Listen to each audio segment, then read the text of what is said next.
Hi,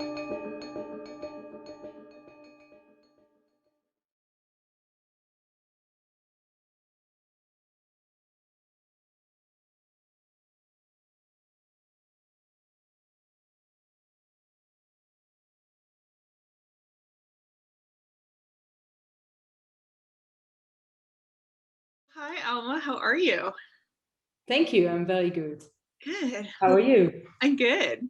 Thanks Okay. for taking some time to talk with us about your piece today. Yes. Yeah, I'm very excited. I have to admit. Um, yeah. So, where do we start? Let's start with how this piece started for you. Like, was it conceived of to be a piece for the internet, or did it start off differently? Because I know it's been almost if not over a year in the making. Yeah, a little bit less than a year. Well, it's a very evolving, still evolving project for me. It didn't start quite as an art project. I've been asked almost a year ago by a friend here in Berlin to make her and her partner masks. Because they knew I know how to sew. I have a sewing machine, and they knew my style. They like my style of making things with the sewing machine. So she asked me to make some for her, and it's just got out of control because the demand for masks were peaking, and I post what I made on Instagram, and people just start asking me to make them more, and it just was overflown with requests to make masks. And at some point I realized that I have something there, and since I'm working with this idea that how can we utilize textile to make digital product, and animation is something that I did in my past project.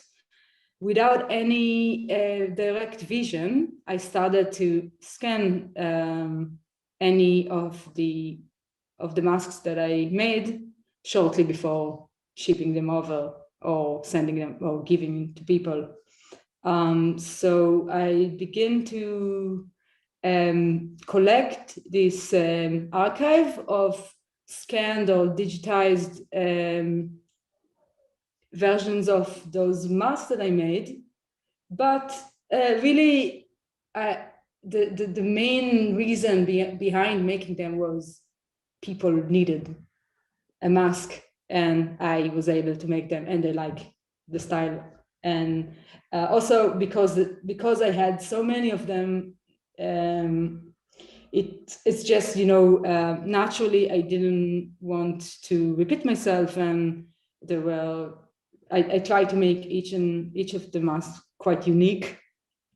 So explains like the level of uniqueness, and but it wasn't really a rule. It's just something like naturally that happened because, yeah, just to get myself interested. And so that would be, I call, the first part of the process.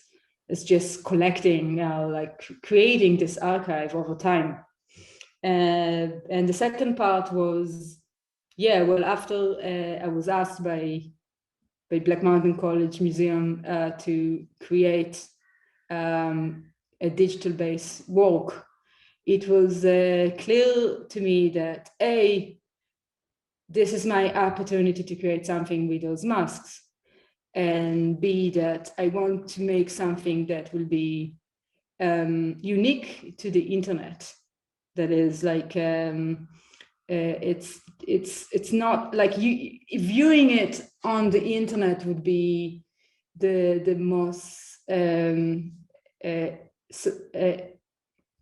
adequate way to see it, rather than what we started to see a lot at the beginning of at the first lockdown, is artists, especially performance arts, adjusting themselves to the new limitations and creating a lesser version of what they used to make when we were back in the days when we were still able to meet people on a physical level. So and that led to the idea of making this site, which is, I see it as a platform. I also like to see it as like a fanzine, like not exactly a website, like a portal where another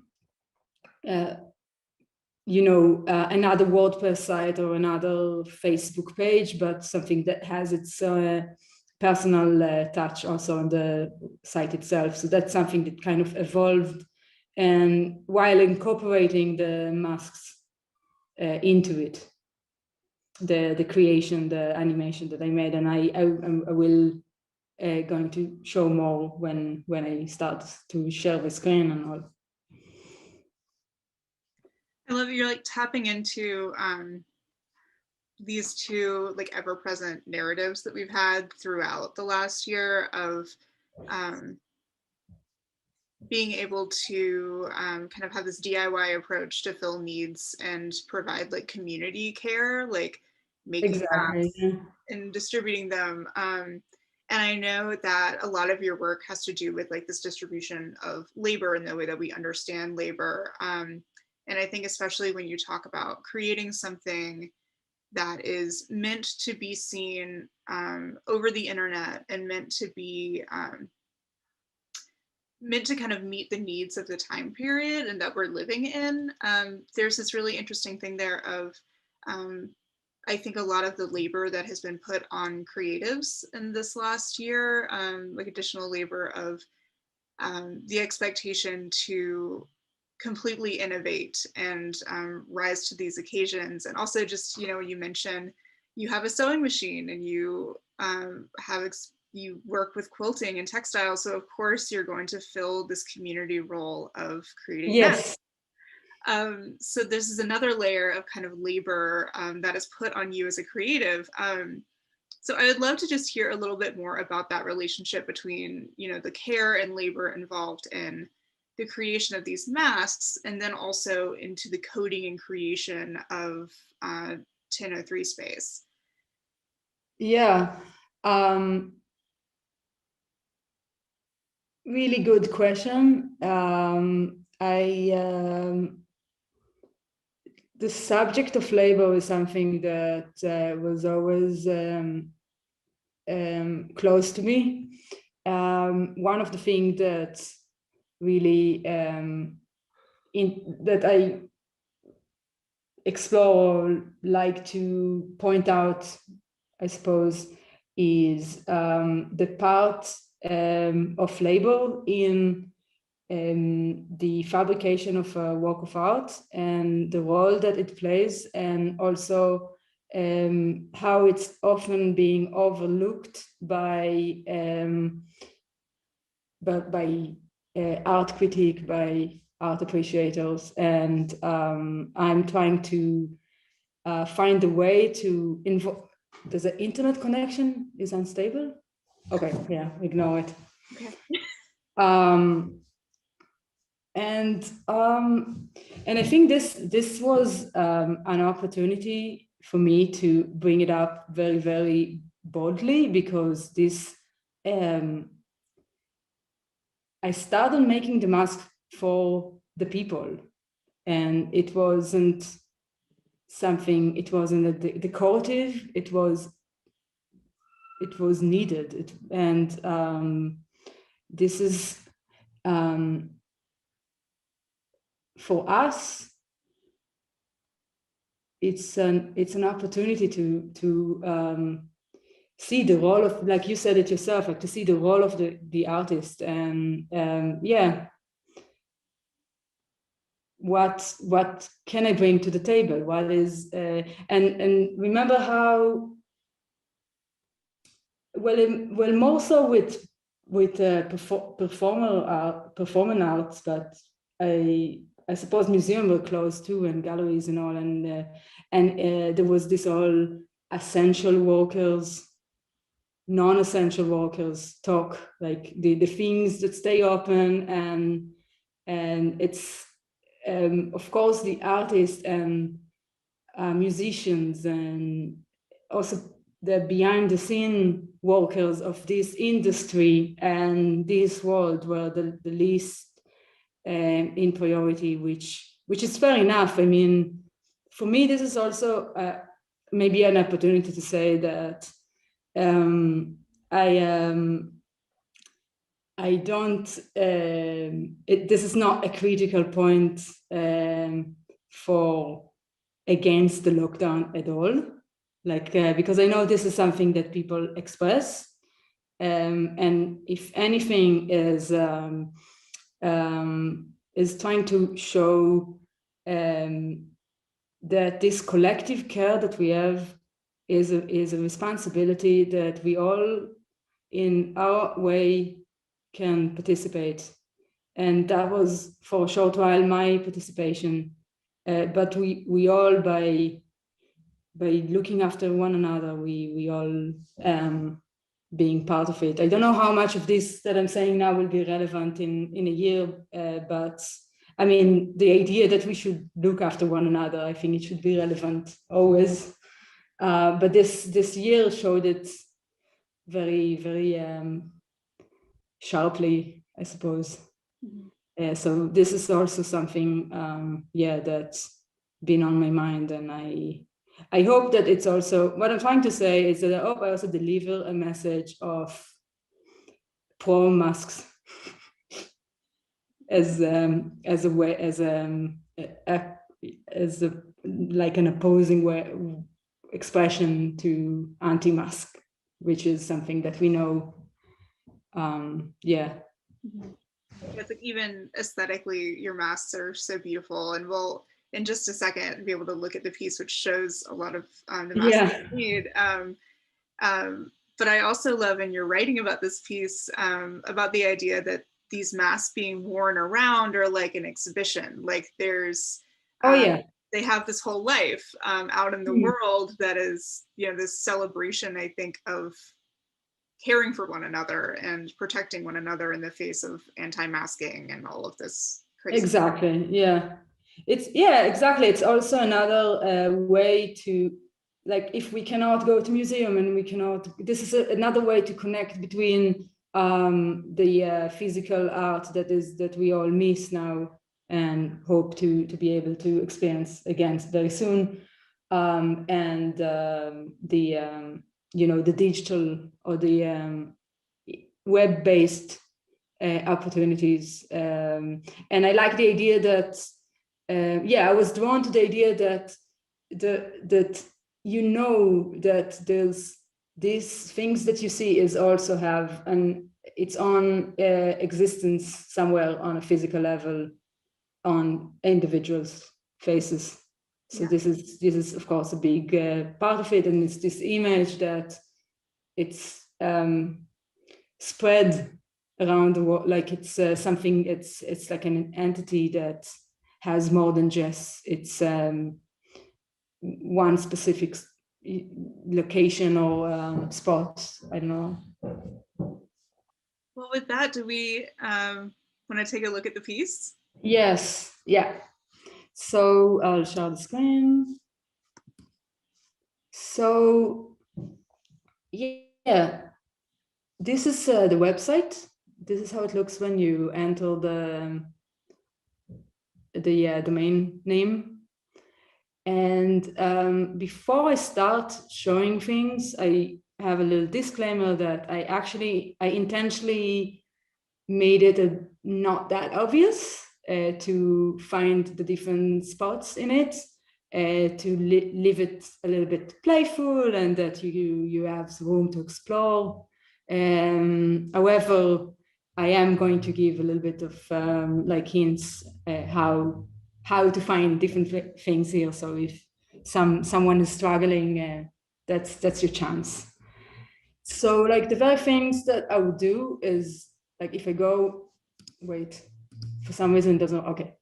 I had to refresh, now it does work. So if you go over those circles, you see the different sections basically of the website. And I'm going to go to the first sections, which I called unmasked. And this is what you see when you enter here. I'll open the screen. And this is like a screen to see another screen, like, you know, the mask being another screen. And anyway, these are collections of those masks that I have been scanning, as I mentioned before. And it's important to mention that this is not a GIF animation or a video. This is actually a JavaScript code that run those images one after another very fast in like the speed of animation illusion. So it looks like animation, but it's actually just one image after another randomly. So the idea behind doing it this way, apart from some technical reasons about the processing of the information, is that it's random, and potentially can evolve. So I can if I make more masks, I can scan them, and I can upload it to the processor, and like it's sort of evolve over time, and it's not limited to the specific mask that I had scanned at the moment that I made the animation. And so this is this, and you also, maybe there's an opportunity to mention that each page also have a soundtrack. So you have two options. I don't know if it's going to play the sounds coming from my computer. I hope so. Yeah, good. And it's just something to,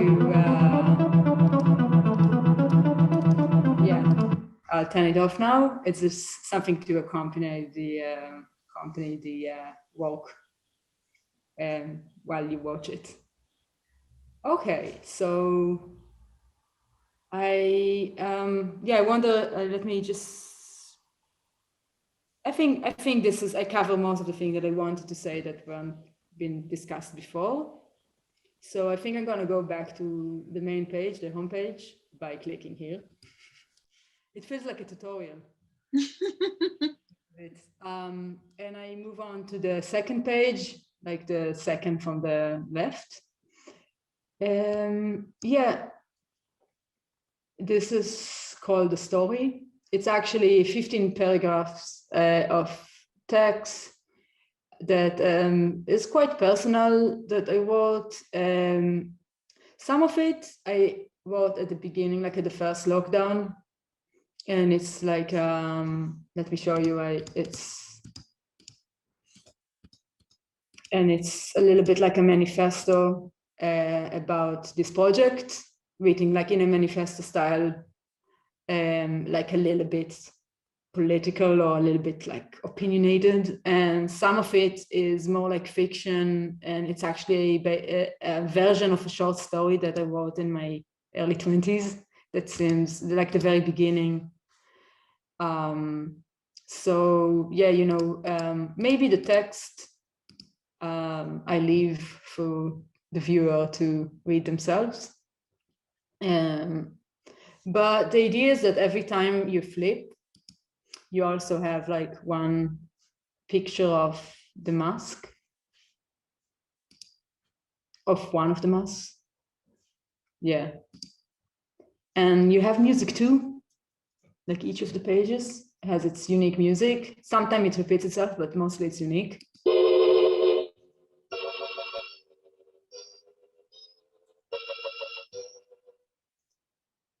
And this one, for example, is is kind of a version or a sample of this, the song Ghost Town, because we were playing it a lot at the first lockdown here. by the special, but it's more like a twist on it. This is a little bit less clear.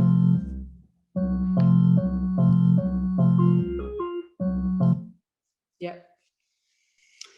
I go back to the main page, and then you have number 3. This time it is a GIF. The reason it's a GIF, it's if you can see, there's a little bit of intention there. Like you can see there's like frame by frame classic animation that and this is the back of some of the masks that I made. This time after already deciding that it's going to be animation, whereas the other one, the combinations of after the decision and before the decision, this one is really, I had a vision of how the animation would look like rather than each mask on its own. And it's the interesting thing this time about the music is that, maybe I play it first.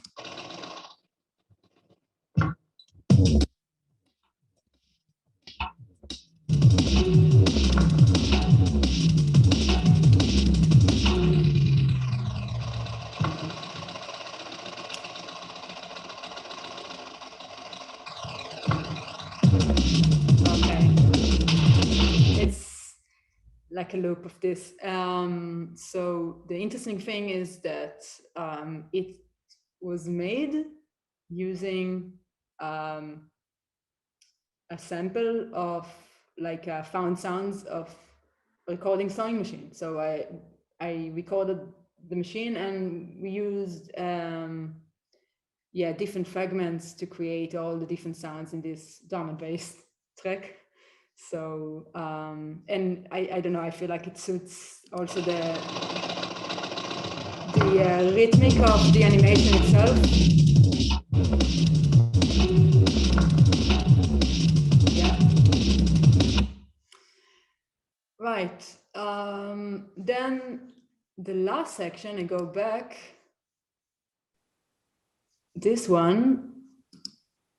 This is coming to you over the airwaves from somewhere in Berlin on a FM 107 radio. Radio anxiety is the only transmission with no transmission. So please do not be alarmed. Remain calm, and whatever you do, don't panic.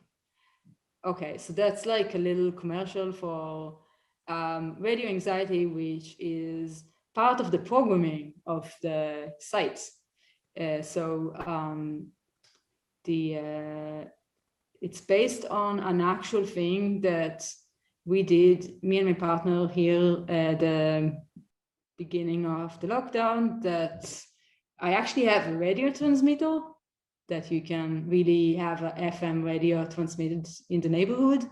And it came a little bit from this thought that I had, what can we do to do, I don't know, distribute art, I suppose, and culture to the neighborhood without leaving the house. And I think that radio transmission is, well, not just without leaving the house, I suppose, also not online. Like it was a little bit, I think at the beginning of this, I was a little bit, can we do something that isn't online all the time? Like, can we, like another Zoom performance or another, like, what can we do that is beyond that? And so, and I think this is like a fun thing to do. So there's going to be a recreation of this. And once we will do it really in the FM frequencies, I will record it and also upload it to the website. So this is something to look forward in the coming weeks. And and there's also some nice music here.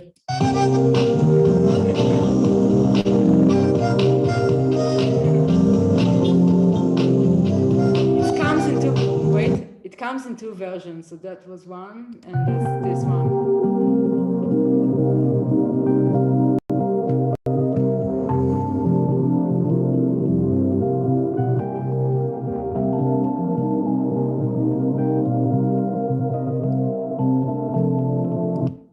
All right. And it's important also to mention, one second, that on the website, there's like a day mode and night mode. And, you know, this is like something that became quite common in web design, that you have these two versions of the website.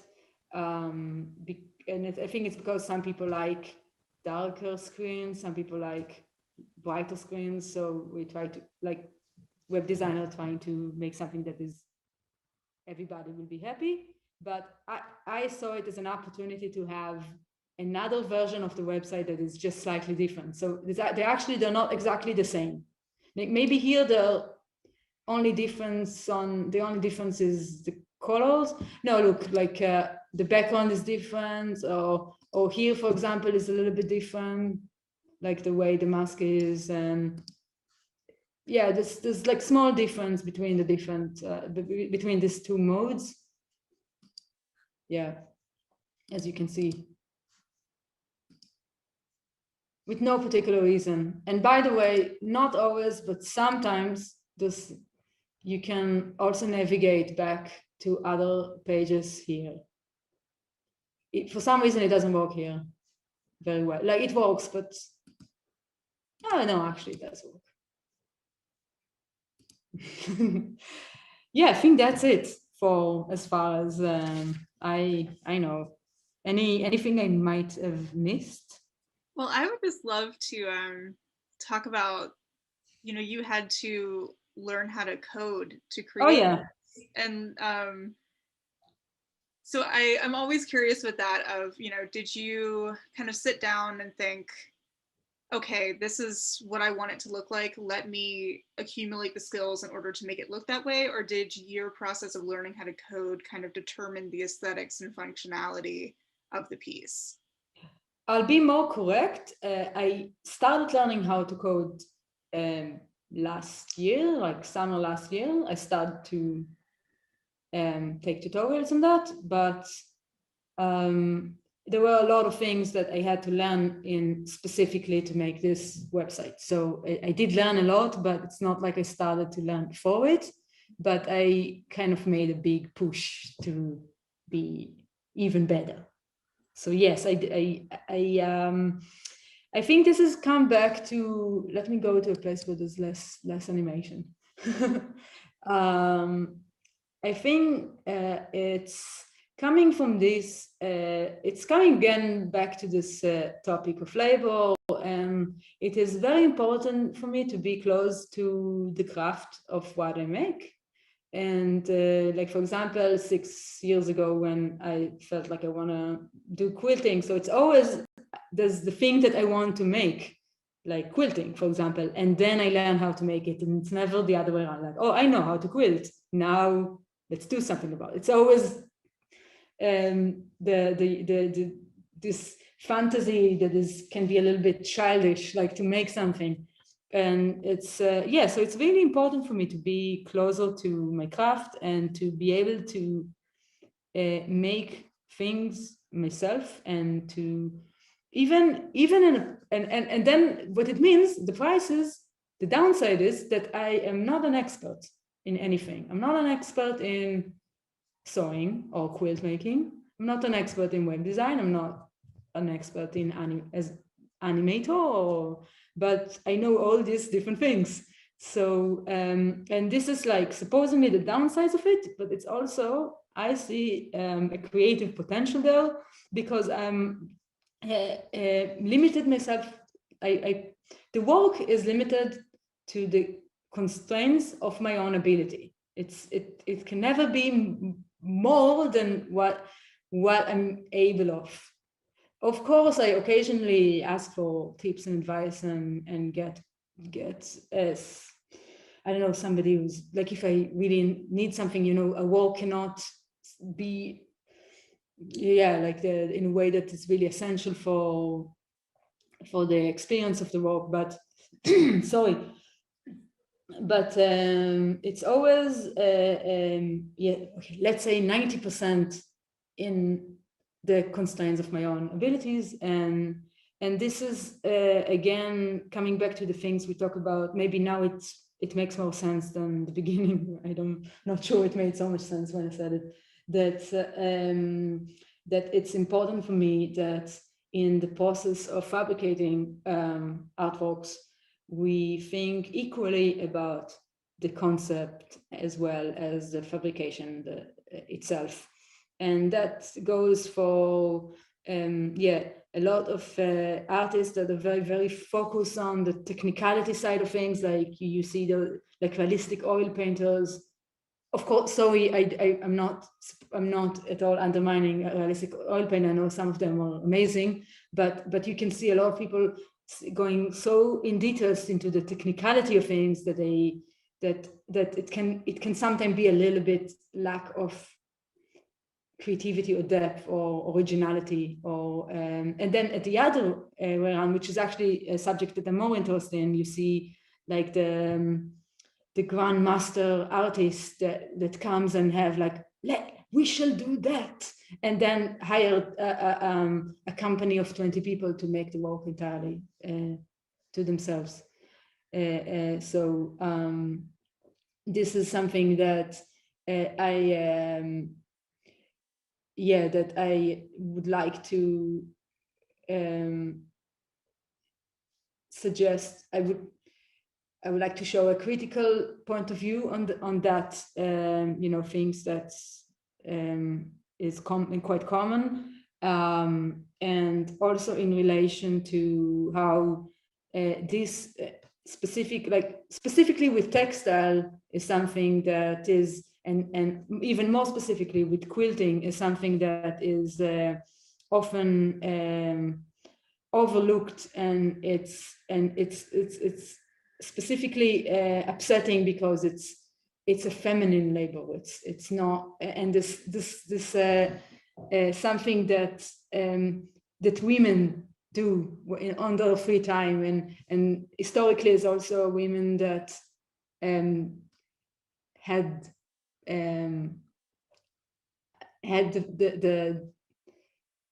the wealth to buy fabric in, I'm talking 18th century, 19th century, and then later it's the other way, it's women of poverty. And only recently I see a change, which makes me really happy, that textile work is something that getting more and more, and those women getting more appreciation, and this is really good, and it's a step into the right direction. And if I go back to coding, I actually now, and this is something I only now expressing it, that I think also for me, I never really did anything like that, like coding, and I think even my brother last year, he said, hey, now you have a lot of time. Yeah, like he thought I have a lot of time now. So maybe I teach you how to do programming, like maybe I teach you some programming, because he is a programmer and a mathematician. And I completely, I didn't want to hear that. Like, no. And I think this is why I'm saying it. It's because I think that there's something, I think that women are not encouraged to do it, and it's actually, there's no reason. It's, yeah, I think this should, I think that I really regret that I haven't started learning it earlier, because there's no reason I wouldn't, like, okay, I'm not a mathematician, but so what? I mean, you don't need to be a mathematician to do it. You just need to have a passion to it.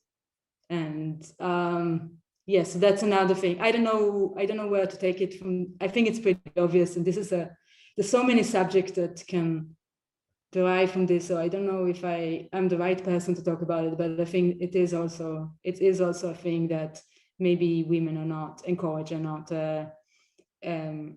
educated to do these things themselves. And you see more and more now. I mean, of course, it's becoming more common. It's becoming also more easy, like there's so many tools, but and tutorials and online courses and things like that. So I really recommend it if you're interested in design and web design and making art, I mean, web-based art. It's getting closer to the code itself. Yeah.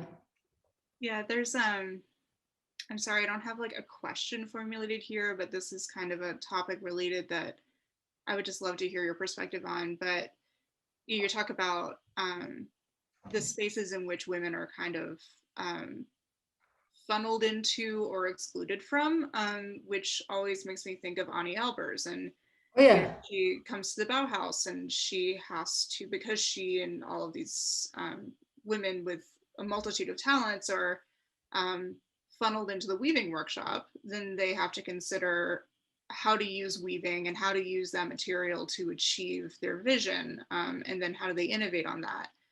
Yeah. And I know that her writings on material are so important to you, and especially like your approach of getting down to the root of material is so in line with her philosophy. And so I love this idea of, you know, I would love to know how that philosophy would play out on the internet and with technology and with computers. And I think so many people are running with that idea, but I think especially what you've done with this piece is so rooted in her philosophies and her writing on material. Yeah, I'm sure you're much more an expert in her work than me, but yeah, I like, especially with the Bauhaus people, that this kind of like the interconnection of being closer to the craft and to the technological sides of things, but also, more importantly, is the process and experimentations being a key value in creating a work. Like I believe I mentioned it before briefly, that a lot of the final decisions that I made about the work were part of, okay, I have a vision, this is what I think I should do, starting doing it, facing some sort of technical problem or something doesn't work, and then ending up liking the way it is and embracing it. And I think this is something that you can say about any technology, not just the internet. And this is, for me, this is like it's also I would say a teaching philosophy. So as a teacher, I would encourage that. I'm teaching young children animation, and this is something that it's important. From one hand is to get closer to the to some level to the technological aspect of your work and be able to do, but then not to get too stressed if you reach a point where something is not exactly what you wanted it, and it's something that I do. Also, you know, there's time. I mean, I can if I wanted, there was something specific that I want to do, I can go and learn it for you. I can pay somebody to make it for me, but I find it more fun and more interesting to embrace the moments and to and also it's, for me, it's also a little bit like a statement, like it's not like a one way to do things. Like it could be completely like maybe the circles, you know, could have been squares. To be honest with you, it was squares at the beginning. And then something led it to be circles. I don't even remember, but I'm pretty sure it was a technical difficulty that said, oh no, I'm just going to keep it to circles. And yeah, and then it was perfect. Like I like the way it is, and it suits the general. Yeah. By the way, this is the website. It's just, this is on my server, and for some reason there was the background wasn't there. I wanted to, this is maybe, sorry if I'm jumping to a completely different topic, which is a technical thing, is that the reason I showed you the website that is on my server is it takes sometimes for the work to process. So when I use my local one, then it's not a problem, but it's more like a request for you, the viewers, to wait a second. And now you can see it's getting, like here to, it takes a moment before it's processing, caching. But yeah, so this is something that is a big part of the work, and any of the works I make. I never have one vision, and this is definitely, it's not, I wouldn't say exactly that I was inspired by Annie Albert, because it was more like I read read some of the things that she's talking about and some interviews with her, and I was, yep, this, I find myself there. It's more like reinforcements of stuff that I'm already yeah, part of my bread and butter. It's fantastic. I know that you have to hop on a plane today, I believe. Tomorrow. But thank you so much for guiding us through the site and giving us these insights. And there'll be, in the description of this video, there'll be a little link. So people are welcome to go in and explore it. And also, I want to encourage people to continue visiting it and exploring, because as you mentioned, it will continue to evolve over the coming weeks. Yes. Yeah. So yeah, just thank you so much. And we're so honored to be able to host this work and to be able to work with you. So thank you again. We really appreciate it. No, thank you. That was great. I enjoyed it a lot.